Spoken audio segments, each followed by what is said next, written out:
Boa tarde, pessoal. Obrigado, gratidão à comissão organizadora pelo convite. É a minha primeira vez aqui. A todos que estão aqui até uma hora dessa, né? O desafio que a gente estava conversando, né?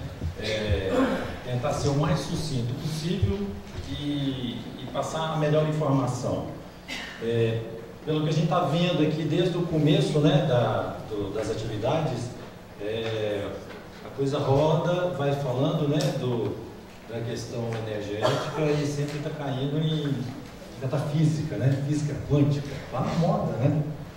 Parece que é uma mensagem espiritual, parece que a gente não tem jeito, tem que tentar entender o que é isso, né?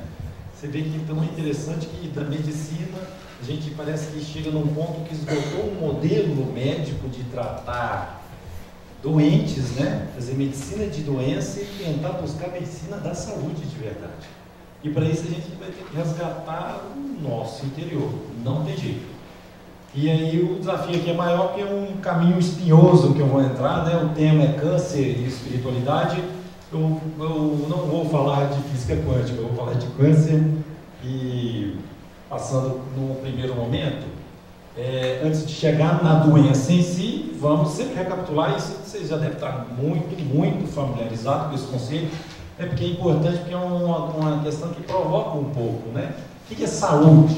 O que significa? A Organização Mundial de Saúde define a saúde como um estado de completo já começa a dar problema, né? Completo bem-estar físico, mental e social. E não somente a ausência de afecções e enfermidades. Então, saúde não é ausência de doença. Saúde é você estar com um bem-estar físico, mental e social. Então, estamos todos doentes? 3 pontinhos. Eu prefiro melhorar e falar da mesma maneira, mas mudar o movimento.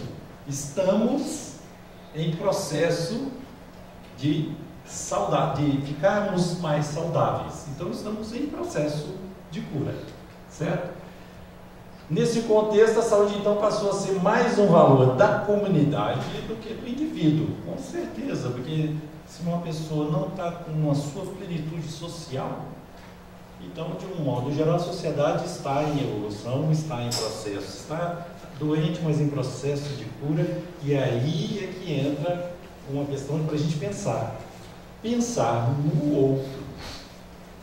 O outro tem que estar saudável para eu começar a me sentir em plena satisfação energética, mental e do corpo físico. A gente chega num termo que é o tema, né, da situação, câncer. O que significa o câncer? Da palavra, né, câncer, aquele caranguejinho, de carquinos, que é do grego, né, que veio a origem carcinoma. E por que ele é um caranguejinho, né? Porque ele é um câncer, um caranguejinho, e também é um termo do zodíaco, né, câncer. O horóscopo tem o câncer, né? Mas na doença, câncer, é porque os primeiros que trabalhavam e tratavam o câncer, principalmente os cirurgiões, quando eles iam operar, viam uma estrutura que eram massas grandes, vascularizadas. Então tinha um aspecto onde ele estava ali pregado, tinha um aspecto meio feio, parecendo um caranguejo. Então parece que é até um pouco feio, né, a questão da origem, mas é mais ou menos por aí. E porque também onde operava e onde parte dessas células encostam na cirurgia, por isso tem que ter um padrão muito rigoroso para operar o câncer. Porque onde essa célula encosta, ela parece que tem uma vida própria, e tem. A gente vai chegar lá, ela se aloja, se estabelece, né? Então ela pode dar metástase no local onde contaminou o processo de cirurgia, ou metástase à distância, né? Que é aquele processo de disseminação. Então é uma célulazinha estranha ao meio. Vou correr rápido para falar a parte física aqui, porque depois a gente vai entrar na brincadeira espiritual, né? Que é a melhor parte. Enfim, então câncer é um conjunto de mais de 100 doenças que têm em comum um crescimento desordenado de células que invadem tecidos e órgãos. Desordenou, invadiu, uma coisa bem agressiva, né? É interessante dizer que é mais de 100 doenças diferentes uma da outra. A gente fala câncer e quer denominar para um conjunto todo, nenhum câncer é igual ao outro. É impressionante. O O câncer do pulmão é diferente do câncer do cérebro, que é diferente do câncer do intestino, que é diferente do câncer da bexiga, apesar das mesmas palavras, tem comportamentos totalmente diferentes e uma história natural totalmente diferente. E digo mais, a tendência é personalizar a medicina. A gente não está personalizando o indivíduo e o espírito. Qual que é a mensagem aqui? Não é olhar para dentro e começar a tirar a saúde de dentro do próprio indivíduo, sentir-se bem contigo mesmo, autoconhecimento, para depois começar a criar um mecanismo de ser mais saudável em casa, depois ser mais saudável na sua comunidade. Isso é muito importante. Então a personalização da medicina caminha para isso também. A tendência é não falar um câncer de mama, a tendência agora é falar um câncer, que é uma célula com alterações genéticas específicas, que nasceu no órgão da mama e que tem um comportamento específico porque ela tem aquele conjunto de mutações. E aquele conjunto de mutações vai ter um comportamento específico para aquela paciente. Essa personalização, a gente também está correndo atrás para tentar tratar especificamente. Então, uma nova medicina para o novo milênio é a especialidade, pelo menos a oncologia, eu acredito que em 5 a 6 anos, a médio prazo, não está muito longe não. É uma mudança de paradigma que está acontecendo dentro da oncologia. Mudar paradigmas é interessante, né? Porque é um termo assim bonito, né? Mas é uma coisa que a gente caminha para tratar na matéria e tentar atuar contra a doença. Viu que depois de 50, 57 anos, desde a época das guerras, que saiu os quimioterápicos clássicos, a gente viu que a gente consegue matar alguns, mas perde a briga da maioria. Então, se a gente não consegue, na agressão direta daquela célula, matar o inimigo, vamos conhecer o inimigo de dentro para fora. Olha o autoconhecimento. Então, vamos nos conhecer e conhecer o tumor que vem da gente. Não pega, câncer não pega. Vem de uma alteração interna, então vamos nos conhecer. Porque o câncer nos dá muitas lições, muitas mensagens.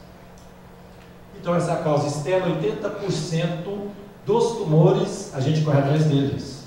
20% é a causa interna. Então, não é como assim que você está falando que é uma doença que vem de dentro para fora? Sim, mas ela só é um reflexo de um comportamento agressivo e crônico de maus hábitos de vida. Isso é clássico. Então, eu costumo dizer, está aumentando a incidência? Tá, porque também a gente está envelhecendo. E doença degenerativa. O câncer é uma doença, é uma degeneração da célula. Mas, enfim, a gente envelhece, mas a gente também tem um comportamento nocivo, de agressão por pequenos e corrosivos hábitos de vidas diários. Então, não é uma praga, não é uma praga do apocalipse que está aumentando, porque mata todo mundo, né? Nem tanto hoje, né? Mas não, a gente corre atrás, não é aquela história, não é uma coisa programada no processo reencarnatório que a pessoa vai ter que ter esse câncer nessa época, que vai tocar o gene daquele jeito para ele ter aquele câncer. Não, ele pode reencarnar com aquela alteração genética, mas ele pode silenciar o toque desse gene em algum momento, ou ele pode estimular e realmente ter o câncer de acordo com o comportamento dele. Então, o karma, no sânscrito, que significa ação, não tem que sofrer. Pensar em karma não é sofrimento, pelo menos no meu entendimento, é movimento. A gente faz o nosso karma a partir de agora. Vocês podem estar saindo daqui de acordo com aquele movimento que a gente pensa, do que a gente vai fazer com a nossa vida, a gente monta e constrói o nosso karma, seja ele por umas situações de dificuldade ou amenizando outras situações ou até piorando. Então eu troco letrinhas genéticas que podem estar estragadas e produzir um câncer lá na frente, eu troco as letrinhas desse karma e viro Dharma, que é uma teoria meio filosófica e oriental, mas sim, eu não preciso sofrer e pensar em ter que sofrer.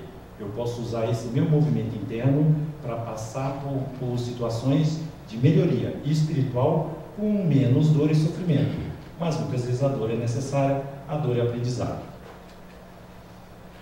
Voltando para a parte então de fatores de risco, né? Em oncologia sempre tem que falar fatores de risco. Quais são os fatores de risco para as principais neoplasias? A alimentação, esse slide, desculpa aqui, a fonte é do Instituto Nacional do Câncer, saiu e ele é de 1997. Eu gosto de deixar assim, Porque já tem mais de alguns anos, né? Pensar em quantos anos? 21 anos e não mudou. Pelo contrário, só está fortalecendo esse fator de risco. Então, enquanto a gente não mudar, eu vou continuar mostrando esse slide. O que isso significa? Olha só. 30% cigarro, 35% alimentação. Olha a pizza. 65% de todos os cânceres, entre aspas, não precisaria de ter na nossa psicosfera, vamos dizer assim, na Terra, ou entre a gente. Precisava. Isso é uma coisa que a gente tem que pensar bastante, né? Uma outra coisa que a gente pensar também é comportamento sexual reprodutivo em um comportamento um pouco errado. Infecções, exposição ocupacionais, que é de trabalho, isso não tem como mudar. O álcool, né? Hoje dia você estava falando, o álcool 3%, aí a pessoa, beleza, então hoje eu vou beber uma para comemorar. Só 3%, então o álcool não dá tanto câncer. O problema do álcool é que ele potencializa em 6 vezes o risco de câncer do cigarro. E uma coisa puxa a outra, né? Quem fuma, em algum momento, vai ter uma memória, tem um sistema de retroalimentação, né? Então, por isso, quando a pessoa pensa em parar de fumar, ela tem que mudar o hábito dela. Parece até ruim de falar, mas tem que mudar as amizades, o ambiente, quem que você costuma andar, onde você vai, aquele happy hour, porque não, eu vou conseguir, aí eu vou tomar um chopp, vai dar retroalimentação, o sistema de recompensa, o cérebro está ávido, ele está dependente daquela situação de prazer. E aí a gente vai acabar recaindo e isso acontece muito, tá? Enfim, é tudo uma questão de mudança de comportamento, né? Tabaco é uma coisa interessante. História rapidamente do tabaco. Estava aqui nas Américas, quietinho, que uns índios, eles pegavam a folha do tabaco e faziam rituais de comunicação espiritual, xamanismo, e alguns faziam também por prazer. Chegou a civilização europeia, alguns, né, os europeus, e um conde francês em Portugal, de Negou, olhou aquilo e falou, deixa eu experimentar. Ele sentiu o prazer e melhorou as suas enxaquecas. Ele teve a brilhante ideia de pegar todas essas folhas de tabaco e levar para a Europa. E apresentou para a princesa para tratar as enxaquecas dela.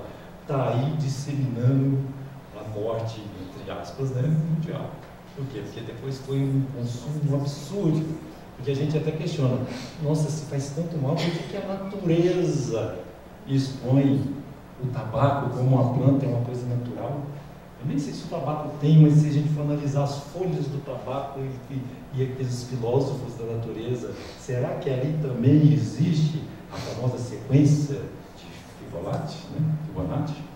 Igual as outras coisas da natureza, tudo é uma questão de contagem numérica, né? 0 mais 1, 1 mais 1, 2, 2 mais 1, 3 e vai indo, né? Mortalidade. Câncer de pulmão mata mais do que câncer de mama, de próstata e intestino juntos. Isso já é bem clássico, certo? Nem estatísticas, né? Então, câncer de homens e mulheres, isso também é uma fonte do Instituto Nacional do Câncer, certo? E por que ele é tão mortal? Porque, então, está associado ao cigarro. 90% das pessoas que têm câncer de pulmão fumam. Então, é questão de brincar de estatística, precisa entender. Se eu entrar num hospital de câncer, todo mundo lá com a sua quimioterapia segurando, chegar e falar assim, quem aqui tem câncer de pulmão? Aí eles vão levantar e falar, quem aqui fumou? 90% dos que estão ali tomando quimioterapia para câncer de pulmão fumaram. Mas só 30% dos que fumam vão ter câncer de pulmão. Conseguiram entender? Porque senão também estava muito mais difícil a situação. A questão é que todo fumante é doente.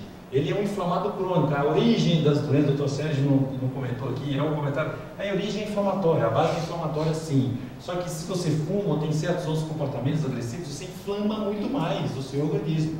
E você age contra o seu sistema de depuração, seu sistema detox, atento que fica ali, que é o sistema imunológico, né? Ele às vezes não dá conta de tantos radicais livres que a gente mesmo vai criando com esse hábito. Então, o fumante crônico, ele é um tossidor crônico, ele tosse. E ele não dá muito valor para a tosse. Por quê? Porque ele está inflamado, então ele tem produção mais acelerada de muco do pulmão, ele tem já outros processos associados no pulmão, né? De inflamação, de infecções recorrentes, e aí ele não dá muito valor a esse sintoma. De repente ele tosse um pouco mais e dói, e às vezes ele tosse e sangra um pouco o catarro, aí ele vai no médico. Aí ele chega no médico, né, com todas as luzes acesas, para a gente chegar lá, o mecânico, o médico da terra. Olha, fala, agora resolve todo o meu problema, eu não fiz revisão, eu só estou usando meu carro no limite do extremo, mas eu sei que agora você vai ter que resolver todos os meus problemas. Aí a gente olha e fala, não dá. Por isso que a maioria das vezes os cânceres de pulmão, condição diagnosticada, é em fase mais avançada. Por quê? Porque às vezes ele está lá lentamente, já tem o seu tumor, mas ele negligenciou o sintoma. Tá? Por isso que é tão mortal. Uma herança e gratidão à Igreja Católica, porque essa relação é legal, né, de fazer. Lá atrás eles já fizeram uma listinha para a gente fugir de câncer. Olha só a analogia que a gente faz. Gula, come demais, come errado. Olha o tanto que a alimentação está relacionada ao câncer. Avareza, eu vou correr, vou ficar desequilibrado em certas situações de luxúria. Doenças sexualmente transmissíveis, eu vou atrás de vírus que estão quietinhos lá e eles só querem viver.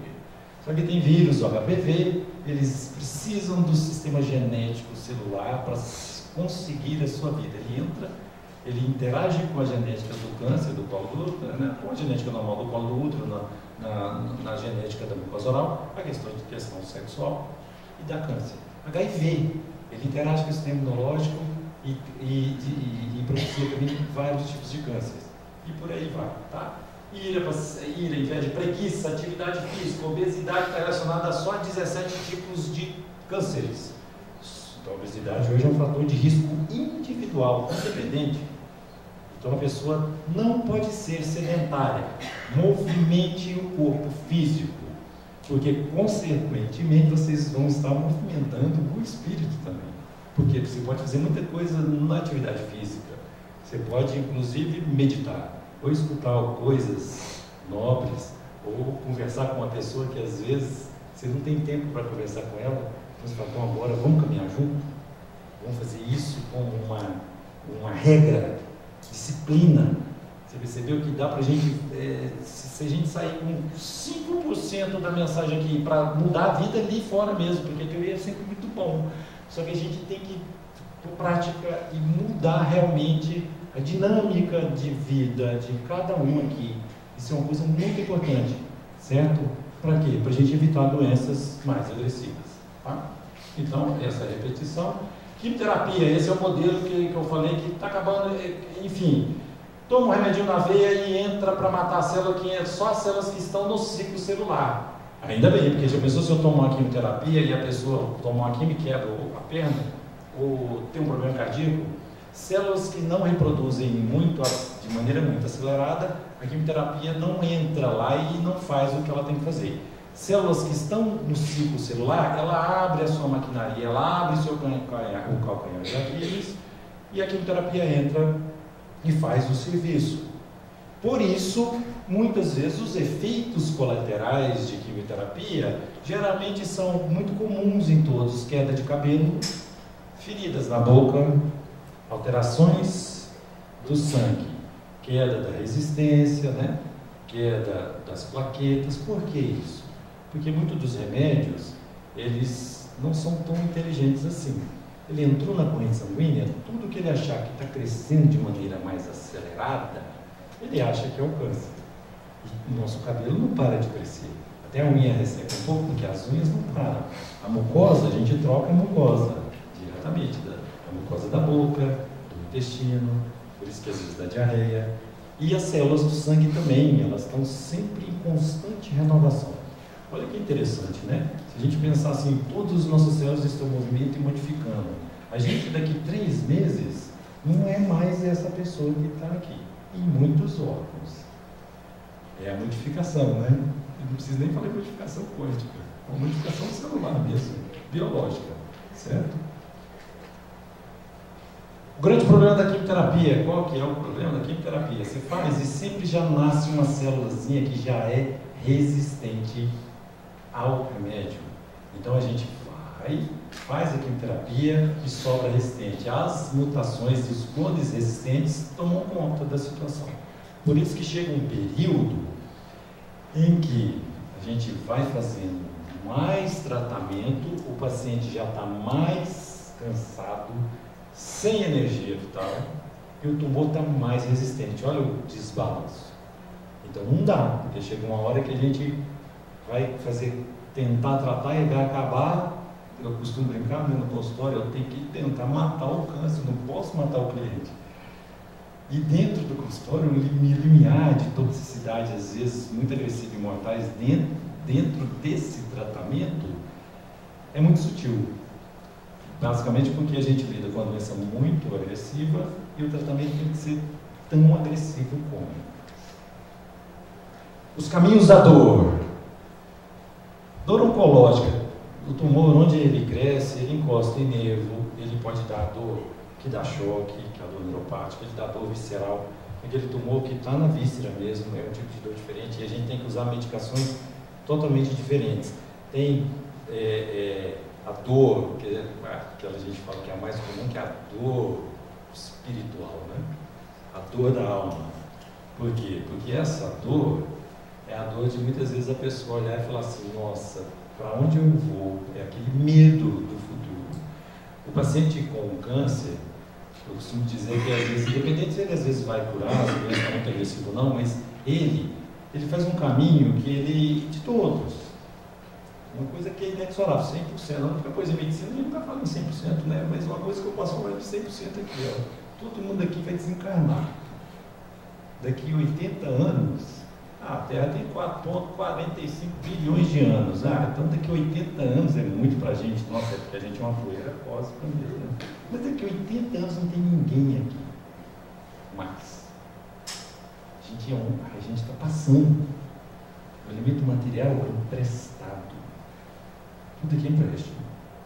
Tudo. Até o nosso corpo físico. A gente tem que cuidar bem dele.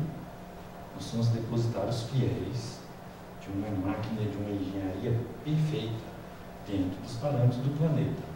Isso é muito importante. A gente tem que cuidar dessa máquina, conversar mais com ela. Olha que legal isso. Dá para conversar. Como que a gente vai conversar com o nosso organismo? A gente vai chegar lá. Aqui são a escala visual analógica que a gente faz no consultório, porque às vezes, como que a pessoa quantifica uma dor, né? Dor é tão subjetivo. Quanto que dói? Aí tem números e também tem as carinhas, né? Você fala, está doendo demais, porque uma dor para uma pessoa, ela é diferente para outra, né? Orientais têm eu acho que é uma questão mental mais sólida, eles acham que eles trabalham certos mecanismos de defesa mentais, eles têm uma sensibilidade muito maior do que o latino para dor. A gente apalpa o tumor de um oriental, está doendo, tá? Mas olha, você vai encostar no latino-americano, antes de encostar, já cai, já sofre, né? E até com a questão de dar notícias, é interessante, porque esse é o comportamento nosso, né? Destino do ser, problema do ser, do destino, da dor, isso é clássico, né? Leon Denis é um filósofo, um poeta, né?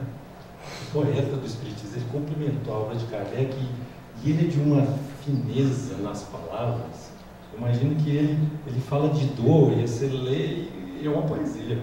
Eu acho que ele vivia num êxtase. E ele começou a perder visão também. E ele não preocupou se ele estava perdendo a visão, não. Ele só queria continuar passando a mensagem, né? A espiritualidade é muito interessante. Ela tem plano B. Isso é na minha interpretação, né? Ele veio contemporâneo a Kardec um pouco depois. E o Kardec, naquelas pressões, no primeiro momento, todo mundo pressionando, será que isso é mesmo? Naquele momento ali, se ele dá uma recuada, eu acho que o Leon Denis ia assumir o posto e falar, não, a mensagem tem que passar. Chega de só os espíritos falando, desde a época de Egito Antigo, quanto tempo nós estamos aqui, né? Vamos pensar. Fazendo umas contas assim, 700, médico gosta de fazer conta, né? Eu não sigo esses números, mas eu gosto de fazer umas contas meio mirabolantes na minha cabeça. Nós estamos aqui a 700 reencarnações em média, todo mundo aqui. Nós somos uma multidão, 700 reencarnações. Então, quantas pessoas a gente já não conviveu? O tamanho da nossa família espiritual. A família física hoje é uma pontinha de tantas histórias. Eu acho que até todo mundo aqui, ninguém reúne aqui à toa, né? Tudo está conectado. A pessoa que vem aqui fica até uma hora dessa tarde, para a gente falar tudo a mesma coisa, é uma necessidade do espírito aqui de cada um. E de que às vezes em outras vidas a gente já escutou, em algum momento já vivenciou isso. Só que aí a gente muda o termo e sempre vai repetindo para consolidar a informação, porque muito melhor do que consolidar a informação é começar a pôr em prática. O momento agora é ação. Temos que praticar, tá? E aí, olha que legal. No fundo, a dor é apenas uma lei de equilíbrio e de educação. Lei, a gente fala lei é uma coisa forte, então, é lei. Ela vem para equilibrar e educar. Educar a gente que às vezes já está um pouco teimoso, 700 reencarnações. Dor física produz sensações, sofrimento, moral, sentimentos. Isso aqui é muito profundo, muito interessante. Por quê? Porque o paciente com neoplasia, ele caminha por esses dois momentos. Ele é um espírito e às vezes tem um processo de cura espiritual. Muitas vezes de um processo de muita dor. De uma dor tão profunda que ele às vezes sabe que de repente estourou certas barreiras do duplo etéreo e a espiritualidade interna de cada um e as células tentam consolidar e tamponar aquela ruptura do duplo, tenta tamponar, dá uma neoplasia, mas a energia é muito consumida naquele momento. Então a gente vê pacientes com o corpo físico muito frágil desencarnando curados. Como assim? O espírito limpo. É difícil até de dizer, né? Mas a ideia é tentar tirar um pouco o peso do câncer. Por que existe o câncer? Porque não precisava existir. Por que existe? Às vezes é um mecanismo de correção. Sempre. De uma conduta errada nessa vida ou de outras. Tem para onde ir, né? E o câncer também é uma maneira necessária. Mutações espontâneas, tem a lei, né? Darwin, no pensamento dele, seleção natural das espécies, mas tem a mutação espontânea. Então, muitas das vezes as crianças resgatam em outras vidas, mas que têm neoplasias, porque tem mutações espontâneas que ela está colaborando com o processo de evolução do corpo físico para outros espíritos, porque tem mutação que não vai dar certo. Outras vão dar certo. A gente elevou a espinha, diminuiu os pelos, nada contra os pelos, frontalizou, oponência do polegar, é o único mamífero da Terra. Esse movimento fez a gente, o movimento de pinça fez a gente dominar muito e subiu na cadeia ecológica. Para isso precisou de várias mutações sucessivas. Algumas não errado e outros entram para colaborar no processo evolutivo, né? Aí, brincadeira à parte, eu não quero comigo, não quero colaborar, não. Comigo. Porque aí a gente pensa naquela questão do egoísmo, eu quero ficar aqui, mas se todo mundo vai caminhar para o desencarne, se todos vão desencarnar aqui daqui a 80 anos, a pessoa que tem um câncer, ela só puxou a ficha um pouco antes. Aí ela puxa a ficha, está mais perto do lado de lá, se ela está mais perto do lado, ela pode começar a sintonizar com questões espirituais, mesmo com dor. Então ela tem uma certa vantagem para trabalhar o seu espírito. Por quê? Porque ela fragilizou a estrutura física. E o câncer está lá consumindo a sua energia vital. Então ela pode ter mais informações espirituais. Se a pessoa souber aproveitar esse momento, ela pode trabalhar e curar várias reencarnações, às vezes com um desencarne. É difícil, né? Aceitar isso. Mas é fantástico a lei divina de correção. A gente até observar e falar, nossa, mas por que uma criancinha, né? Voltando nessa criancinha, ela não deu tempo de pecar. Ela não falou mal de ninguém, tem 2 anos, tem uma leucemia. Ela vai passar 6 a 8 anos dentro de um hospital, fazendo quimioterapias e resgates, transplante de medula, e muitas vezes não vai dar jeito, vai recair e ela vai desencarnar. Depois de 10 anos em um hospital, não deu tempo de nada. Entendeu? O mecanismo de purificação do espírito. E se ela conseguir fazer uma quimioterapia e salvar, curar e faz um transplante, está bem. Muitas das vezes, a quimioterapia que a gente faz de uma maneira muito agressiva em crianças, eles aguentam doses maiores, vai acabar esterilizando essa criança. E por que vai esterilizar? Por quê? Porque ela resgatou para ela e não precisa passar esse erro genético para frente. Quando não compreendemos a dor, ela nos dilacera a potência, a dor fica mais potente. Quando entendemos sua finalidade, ela nos aperfeiçoa. Isso é muito legal, né? Isso aí é uma questão de pegar a dor, conversar com a sua dor, aprender com a sua dor e ver que a dor do outro pode ser muito maior do que a sua. E aí você ajuda a curar a dor do outro com a sua dor. E se cura mutuamente. Por quê? Porque está todo mundo aqui num processo de deixar de adoecer. Nós estamos num processo de ir em busca da saúde. No contexto lá do MS, né? Potencialidades da alma, segunda etapa. É uma célula, né? A célula está na alma, né? Esse aqui é a individualização e a gente não enxerga, mas a gente é um conjunto, né? Em média, o pessoal tenta contar quantas células a gente tem. Depende do peso, da altura, uma criança tem bem menos, mas eles falam que a variação é muito grande, mas eles chegaram em torno de 10 trilhões. Opa, mas não são 10 trilhões de galáxias? Que interessante. Mas espera aí, o ser humano hoje que ele conhece do universo mensurável é de 20% a 27%, pode estar aumentando, isso é que a gente vê, porque também a gente vai estudando, vê tantos números, mas pelo menos parece que chegou nesse contexto. Aí você vê uma gravura lá, né? O universo, aí tem aquela bolinha de luz, é o que a gente entende do universo, 20%, em média. É o que mais ou menos a gente entende do corpo físico. Nossa, então, peraí, os números estão meio que batendo. Então a gente é um universo, sim. Se uma célula olhar para a gente, ela vai olhar e falar, nossa, que coisa, esse universo é muito grande. É a gente olhando para o universo. Você vê que é a brincadeira de relativizar, lá em cima e depois ir lá embaixo. Para explicar isso é muito interessante. Esse livro eu fico tranquilo porque eu já tento, todo dia, eu acho que eu vou tentar ler essa encarnação inteira, mas depois que eu vi também no Pinga Fogo, lá no YouTube tem, o Chico Xavier falando que ele também não entendeu nada, eu fiquei feliz. Falar do Pinga Fogo. O pessoal perguntou para ele, Chico Xavier, o que é isso? Como é que você escreve um livro desse, começa a escrever em 1955, publicou em 59, como é que é isso? Chegava lá o Espírito, eu só escrevia, ele era tanta coisa que eu olhava ali, quem sou eu? Mas ele foi inteligente, estava na televisão, e eles apertaram a história do Valdo Vieira, por quê? Precisou de um médico, técnico, a espiritualidade é inteligente. E eles escreviam afastados, o Valdo Vieira lá em Uberaba, e o Chico Xavier em Pedro Leopoldo. Cada um recebia suas cartas, e depois um trocava com o outro para fazer tipo um mini controle universal da informação. Olha que legal. E isso foi junto, e o Chico Xavier ia descrever esse livro com uma coisa impressionante nesse livro. Algo mais ou menos parecido com cartas de Dr. Bezerra, né?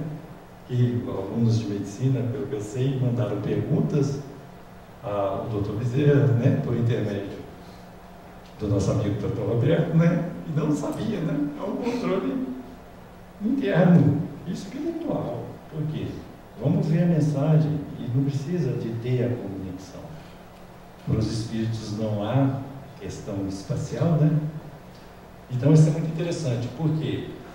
Porque isso especula, tem muita informação e ele fala dessa parte aqui, que é a célula. A célula é um animalzinho pequenininho, traduzir isso aqui, que ela está lá feliz e quer viver em função da gente e ela precisa de ser domesticada. Bom, o Dr. Décio Ândalo Júnior tem um livro mais palatável, gratidão ao Dr. Décio Ândalo, porque aí eu consegui entender melhor, chama Fisiologia Transdimensional. Ele pegou, leu esse livro também, tudo e traduziu, e a sequência também da alma ao corpo físico, é uma sequência muito interessante dessa leitura. Por quê? Porque aí você consegue entender melhor todas essas informações. Enfim, a célula está lá e a gente precisa protegê-la. Vamos começar a entender a célula como um indivíduo que quer ser feliz. E a gente é o síndico, né? Eu costumo dizer, de uma colônia de 10 trilhões de criaturinhas pequenas e cada uma com a sua função. Ela vem da célula, aí vamos brincar e caminhar para a parte bem pequenininha. Olha só, chegou aqui na questão da estrutura do DNA. Só para imaginar, 4 letrinhas aqui, bem simples, passar informação bem simples. Olha que legal essa analogia também que eu fiz. Olha que coisa fantástica foi a internet. Internet, olha o tanto de informações que a gente tem de um código binário.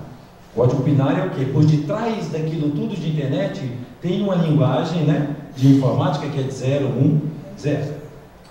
010 tipo uma letra A, 000 que estou só inventando, não sei se funciona assim, mas é mais ou menos assim. Olha só que quantos milhões e milhões de combinações só com 2 números a gente faz um tanto de informação, imagina com 4 letrinhas.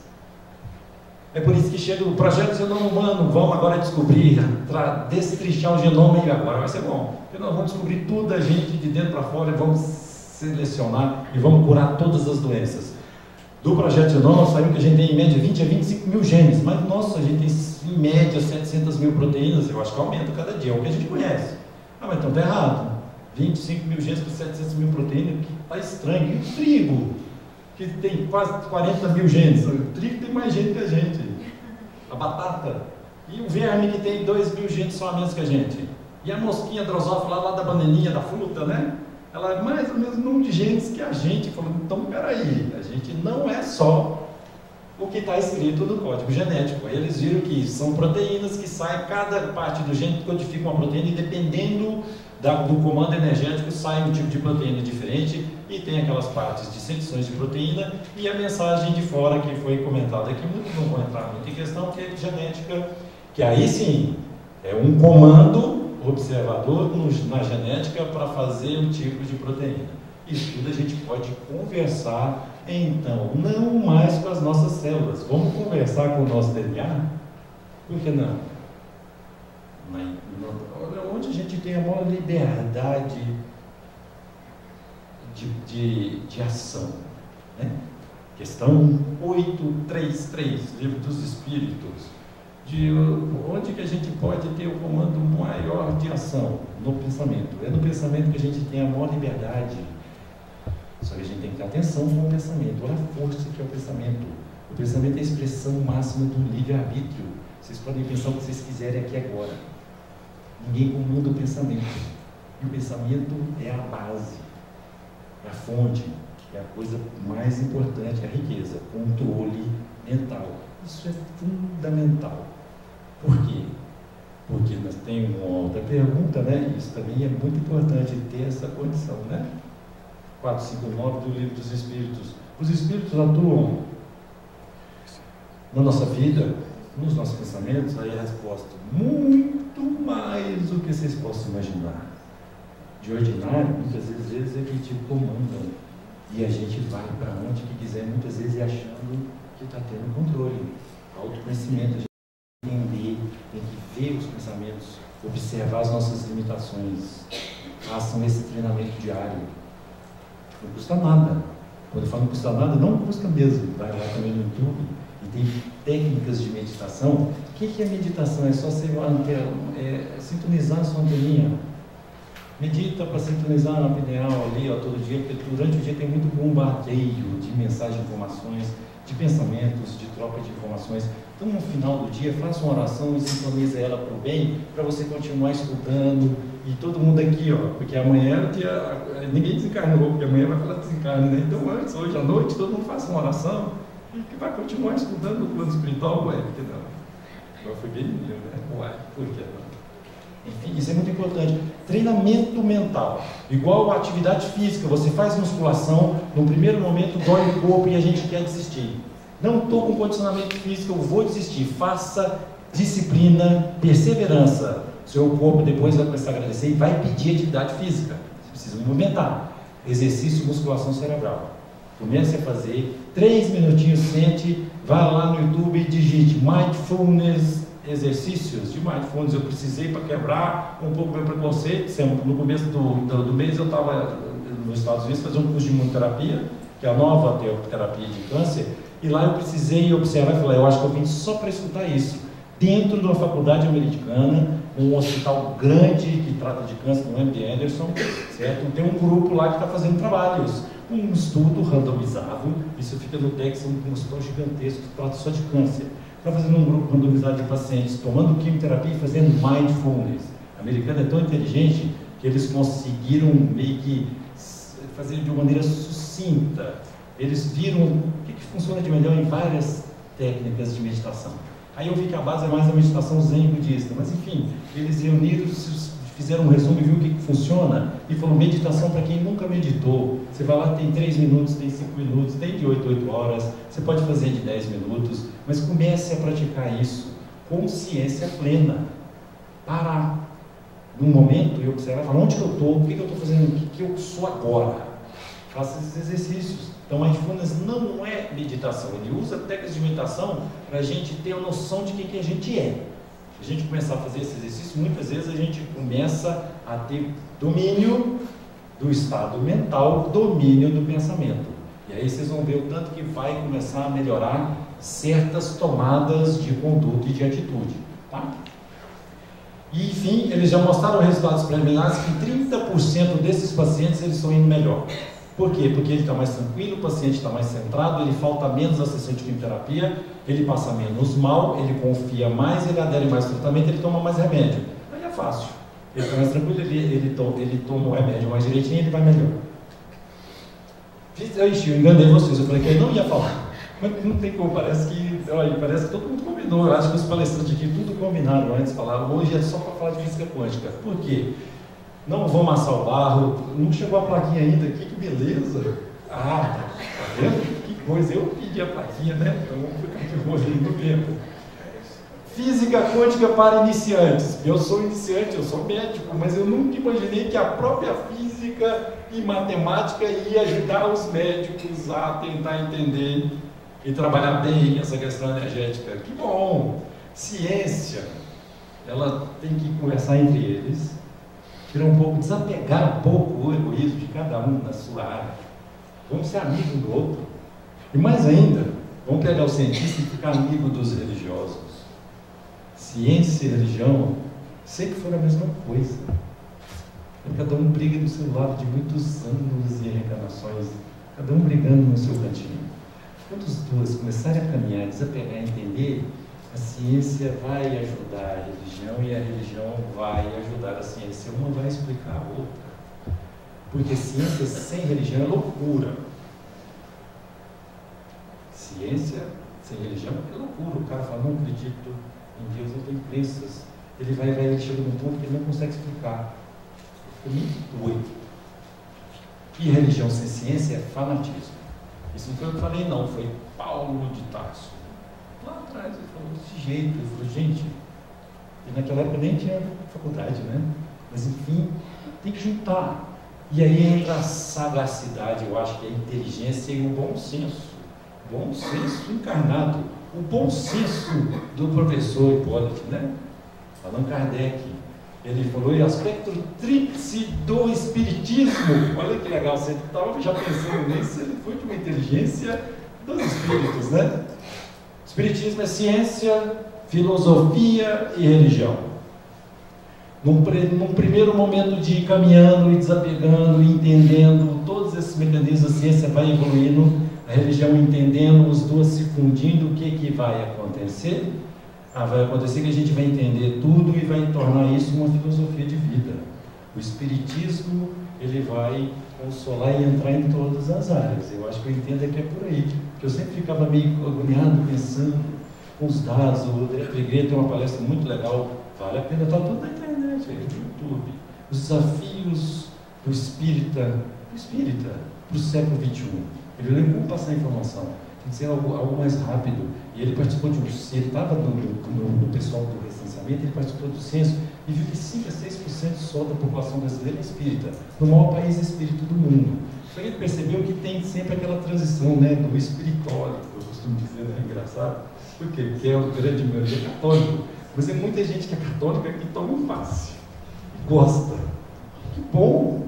Já é uma abertura, o discurso tem que ser interreligioso, quebrar essas barreiras. Religião é sectarismo, religião divide, separa. Então eu posso ajudar a fazer uma campanha, eu posso trabalhar em comum acordo e entender o que tem de melhor em cada religião, outra inteligência do professor. Ele pegou o que tinha melhor de cada filosofia religiosa, de cada religião. E aí ele pegou uma coisa boa demais, que aí explica muita coisa e consola. Reencarnação. Reencarnação não é dogma religioso, pelo menos no meu entendimento, desculpa às vezes a minha limitação, porque isso gera até tantas dúvidas, mas para mim reencarnação é lei universal. Igual a lei do eletromagnetismo, das forças, que foi falado aqui, lei de vibração e várias outras leis, lei de sobrevivência, lei de reprodução das espécies, lei de conservação, lei de reencarnação. Então é nato, é tudo implícito, intrínseco. Não tem reencarnação na Bíblia. Por quê? Porque ela está implícita em várias passagens. Então subentende-se que todo mundo já sente isso de maneira natural. Será? Sim, 70%, vamos aumentar um pouquinho, parece que é 75% da população do mundo acredita em reencarnação. Sim, é que a gente tem uma visão ocidental do mundo. Olha só, a gente olhando o nosso mundo. Vamos para do lado de lá, Lao Tse, Confúcio, Buda na China, os vários deuses, enfim, o hinduísmo, o sikhismo, independente de castas ou não, os japoneses, shintoísmo, tudo reencarnacionista. A bondade disso é que o espírita é um reencarnacionista cristão. Muito legal isso. 40% dos católicos acreditam em reencarnação. Isso eu vi lá. Alguém for católico aqui, desculpa, porque eu estou passando, os evangelhos são menos um pouco, é 20 e poucos, mas já é um sucesso. Já é, mas muitos eles viram é porque é aquele que passa uma dor pesada e não consegue uma explicação de maneira inteligível a questão da reencarnação. Imaginando o invisível. Então vamos brincar de imaginação. Física quântica para iniciantes. Meu desafio agora, porque o tempo apertou. Tudo que é grande demais, teoria de relatividade, Albert Einstein. É tudo que é gigantesco, que ele explicou a questão da massa, da energia, do tempo, das relações, mas é tudo de proporções estratosféricas, planetas, galáxias, é tudo muito grande.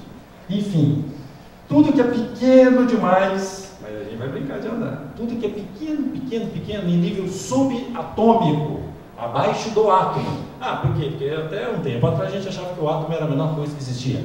Não, agora não é não. Então Max Planck, o primeiro, cabeça boa, ele veio antes de Einstein, inclusive ele, nas teorias dele, ele já era um cientista mais renomado que Einstein na época. Quando Einstein escreveu a teoria da relatividade, ele ficou meio assim, será que como que o pessoal vai aceitar isso? É uma coisa muito inovadora, quebrando certos paradigmas. Ele recebeu uma carta de Keith Planck, falando, isso aqui me mexeu profundamente, é uma coisa que tem sentido.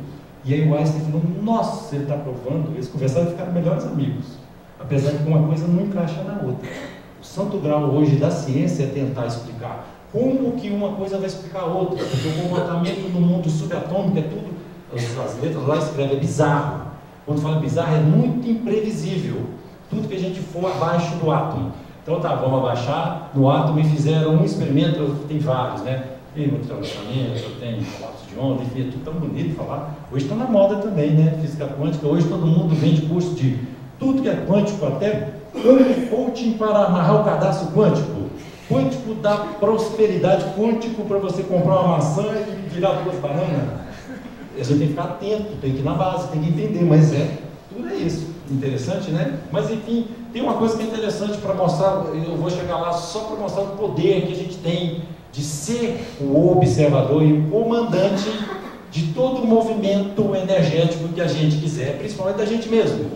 Teoria não, é um experimento que eles fizeram, isso tem mais de 100 anos, de dupla fenda. Alguém já ouviu falar? Um experimento de dupla fenda, o que é? Pegaram um elétron, primeiro uma bola de tênis, se você jogar num buraco, numa fenda, ela vai bater do lado de lá como partir com a bola. Uma bola de tênis, ela é 10 trilhões maior que o elétron, então vão lá, caiu lá pequenininho. Ele viu que o elétron jogou numa fenda, ele é partícula, ele bate como partícula do lado de lá. Aí puseram então 2 fendas e falaram, vamos ver onde que esse elétron vai passar. Se o experimentador não olhava e ficava de costas, brincadeira, é a Luiz lá batendo, olhou de costa, o elétron ele fez um comportamento de partícula. Ele entrou e fez um caminhozinho e bateu lá. Quando o observador olhou, ele virou onda, ele virou energia.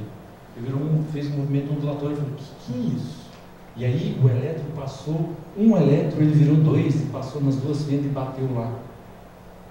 Ele falou, nossa, o comportamento é esse. E mais, Ele olhou e fez um super experimento em cima dessa dupla fenda. Ele esperou o elétron passar como partícula e depois ele olhou, depois que ele tivesse passado. O que o elétron fez? Ele voltou no tempo e voltou como onda. Ele olhou e falou, nossa, isso está estranho. Vamos começar a brincar nisso.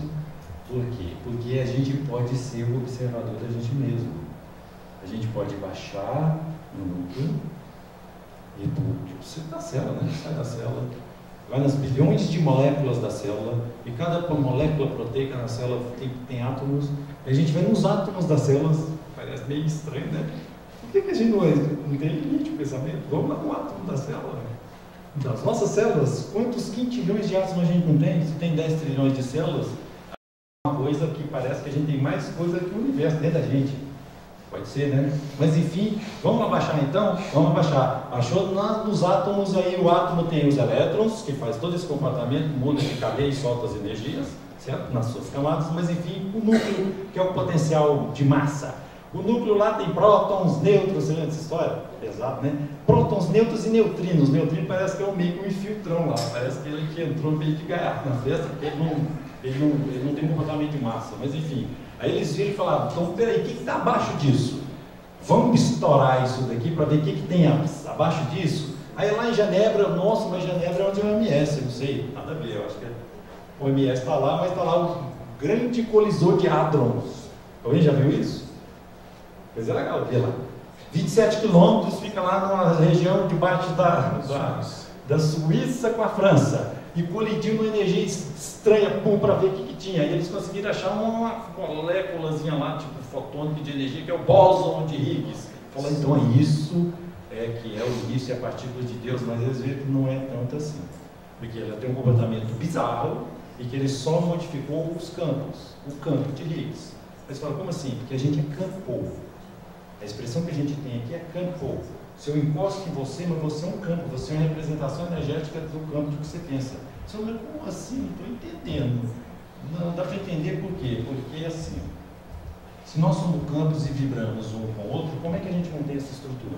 Essa estrutura, certo, dos espaços vazios que estão dentro da gente, tem uma outra história que já foi falada aqui também, né? O Dr. Sérgio, o Dr. Oswaldo falou, a matéria escura, que é um outro componente que a gente não sabe o que é. Esse componente, os físicos quânticos não sabem o que é essa matéria escura. Então pode ser outra tabela periódica, tudo que a gente não conseguiu. Eles acharam que nesse acelerador eles iam descobrir a matéria escura, mas antes ficaram com medo de abrir buraco negro lá e chupar e explodir a Terra. Teve até essa história. Mas enfim, não aconteceu nada disso e a gente não sabe o que é matéria escura. Mas só sabe que ela está aqui para deixar esse formato nosso aqui. E que deixa o universo também não colapsar. Então existe muito mais matéria escura no universo, só 30% da matéria é o que a gente entende que é do universo, o resto é matéria escura. Vixe Maria, é meio estranho, mas é legal, por quê? Porque é tudo teoria, então ninguém consegue provar. Soma é teoria, mas é bonita e a gente acredita, então por que a gente não pode também acreditar em teorias de fé e de religião? Que seja uma teoria de reencarnação, ou a gente teoriza tanta coisa na ciência, então a gente pode teorizar e sentir bem com as crenças religiosas, desde que seja para um bem maior e um bem coletivo. A gente, o universo é a representação, olha só, células de cérebro com galáxias, nascimento de uma célula, nascimento de uma estrela, olha que legal, o olho com uma nebulosa, e aqui dentro, minha gente, tem um universo. Então cuide bem dele. É aquela estrutura, né? Mental. Pensou, a gente precisa do sistema nervoso para ele dar o comando e comandar o resto dos sistemas, viu? Sistema nervoso sutil, refinado. Cuide bem da sua cabecinha. Pensamentos positivos, mental, vibrações elevadas. Começou a vir com comportamento viciante, querer falar mal de alguém, respire, mindfulness. Por que eu estou fazendo isso? Por quê? Por que eu reclamo e eu quero uma coisa, mas eu quero, é engraçado, né? É a oração quântica da prosperidade. Isso é legal, porque falar em quântica é pensar no tempo.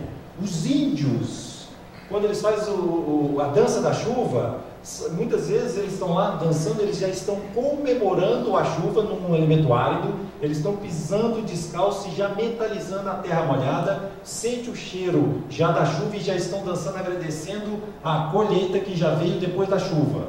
Aí chove. A gente trabalha. Trabalha essa molécula lá para frente. Então, se você quer, brincadeira prática, trocar de carro, trocar de carro, troca de espírito, você quer melhorar suas virtudes, mas enfim, muita gente é materializada que seja, adquirir uma matéria, eu quero trocar de carro, aí você reclama do carro que você tem? Meu carro é velho, estragado, porque eu trabalho mal, meu chefe não aceita, eu ganho pouco, eu estou reclamando e eu acordo reclamando. Nossa, você faz o inverso. Você energiza inversamente como você vai conseguir como o universo, e o seu cérebro vai entender e reprogramar para você ser próspero e trocar as suas coisas.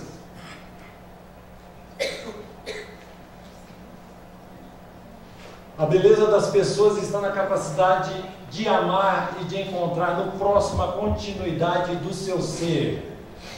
E também reconhecer que nessa vida você estará sempre precisando de alguém e sempre terá alguém precisando de você. Ninguém é sozinho, todos estamos aqui um pelo outro. A saúde é um movimento coletivo de comunidade. Precisamos ver o outro saudável, mentalmente e espiritualmente. Faça a sua parte, doe 1% do que você sabe para alguém, movimente. Estude, mas se não movimentar, não vai ter as ondinhas das partículas, né? Aquelas vibraçõezinhas, por quê? Porque lá abaixo diz a lenda, né? Que também é uma teoria. Abaixo do átomo existem umas cordinhas. Essa cordinha vibra assim, vibra para o lado, teoria de cordas. Isso é a vibração que eles falam que de tudo isso sai o elemento material. Então, converse com suas células, converse com seus órgãos primeiro. Depois conversa com suas células, depois conversa com as moléculas de suas células, vai no átomo, depois vai lá na essência e converse com as suas cordinhas, que aí eu nem sei quantas cordinhas a gente tem, mas que existe. E essa é a teoria de multiversos da física quântica, que a gente pode estar em outros universos e a gente pode conversar com a gente mesmo em outras expressões de dimensão. Que diz que, né? A gente trabalha em 4, mas depois de 4 tem mais 7. Depois dessa quarta, lá dentro na física quântica tem mais 7. Então é 11. Só de 11. Isso é o que a gente entende hoje. Porque falar disso, porque tem gente que fala que existe, inclusive todo o universo, parece que tem outro. E um universo vai comunicar com o outro por buracos de minhoca. Isso está escrito lá, eu achei engraçado. Sim. Eles falam, meu Deus, então isso é infinito do infinito? Sim, isso é o Criador. Essa inteligência do Criador que está em nós. Ele só quer que a gente conecte com Ele, acender a própria luz. Acendeu a própria luz, sinta-se muito bem com essa luz e faça a luz do outro. Estimule a luz do outro. Pegue na mão do outro. Levante o outro. No processo, no primeiro momento, existe caridade. Ele está triste, ele não consegue nem pensar, está com o estômago vazio. Caridade. Levantou. Olha de igual para igual e fala assim, tem uma luz que tem tantos cordinhas vibrantes igual a mim. Jesus foi cientista, ele fez o que ele fez e tudo que ele fazia nesse movimento quântico, ele olhava e falava, gente, vocês podem fazer igual eu estou fazendo até mais. Isso que é na ciência? Na ciência você faz uma coisa, explica e reproduz, e repete. Aí outros apóstolos sentindo essa energia começou a fazer, isso é ciência. Lá atrás. Então, a gente tem que captar isso, tem que acreditar, já que a gente tem essa energia. Levantei e olhei no olho. No que eu olho no olho e falo, vai, faça a sua luz e propague a luz para frente. Numa cadeia, assim, né? Tipo, brincadeira à parte nessa analogia, né? Vamos fazer uma pirâmide de venda, né? De multiníveis.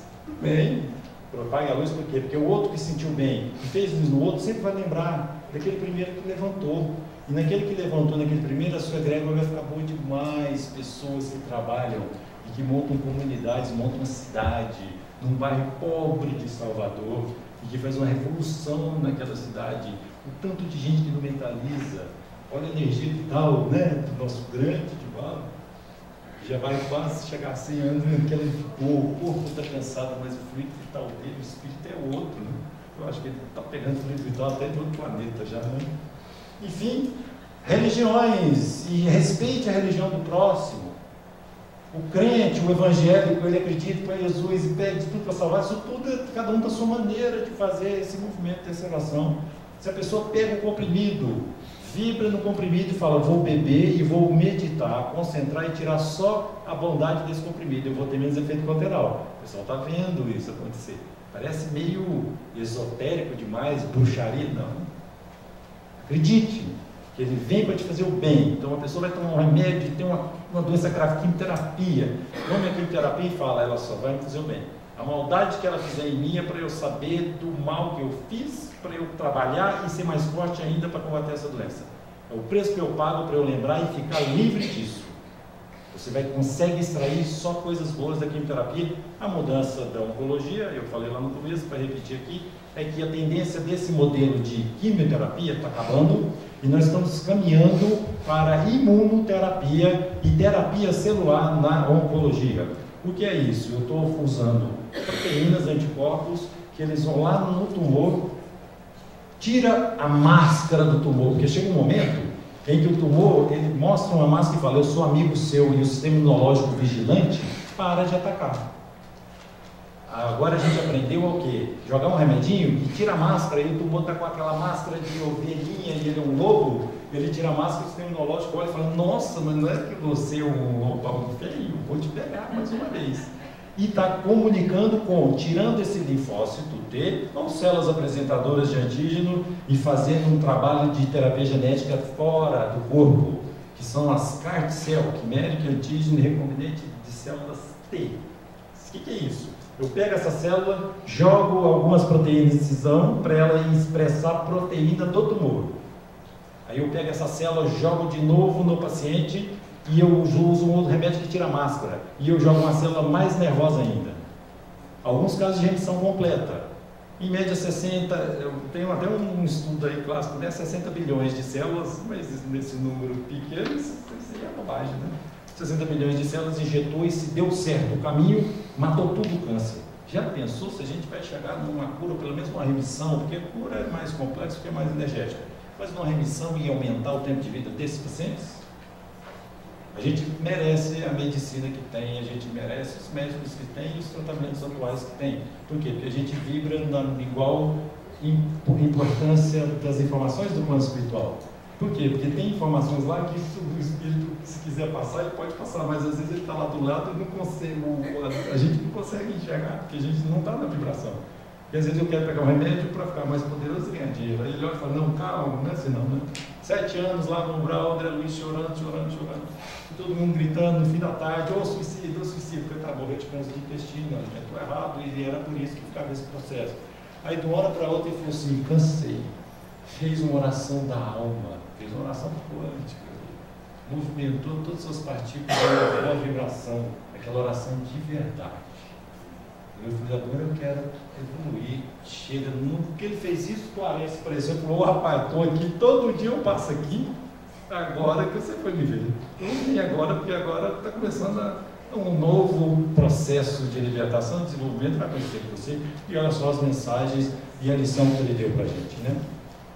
A evolução espiritual não se manifesta pela capacidade de armazenar conhecimento, verdades ou fazer milagres, mas pela capacidade de corrigir os próprios erros. Rudolf Steiner, um cara da teosofia, que viu que lá estava muito ocultismo e não precisa esconder mais nada. A ciência hoje, ela é para todos, ninguém precisa ser o dono das verdades. Madame Blavatsky estava lá e falou, vamos parar de falar de Jesus? Não, ele sentiu isso e corrigiu o erro dele. Saiu e montou a antroposofia, medicina antroposófica e várias outras coisas. Se a gente está num local onde a gente não está se sentindo bem, modifica essa situação. Pense, faça uma oração e veja o que pode ser melhor para você. Faça pequenas mudanças, porque todo mundo pode fazer uma mudança muito grande num futuro não tão longe. Caminha e o caminho se abrirá. Caminha e o caminho se abrirá. Simples. Acredite. Acredite nesse caminho. Acredite na abertura dos seus caminhos. Vai caminhando com o pensamento de ajudar o próximo. Agradecer a oportunidade de poder ajudar alguém e não perder essa oportunidade. Por isso que hoje eu agradeço bastante convite. Agradeço a fraternidade dos humildes. Nosso venerável Bezerra de Menezes, no plano espiritual, com vários médicos do espaço. Fraternidade, em várias situações. Agradeço também a Fraternidade Sem Fronteiras. É uma fraternidade no plano material, bem conectada com espíritos também. Por quê? Porque a fraternidade vai ser a túnica do festim de todos. É a fraternidade que é a vibração para a gente estar conectado com a nova energia do planeta, energia de regeneração, regeneração celular, regeneração mental, regeneração do comportamento. Bom, obrigado a todos.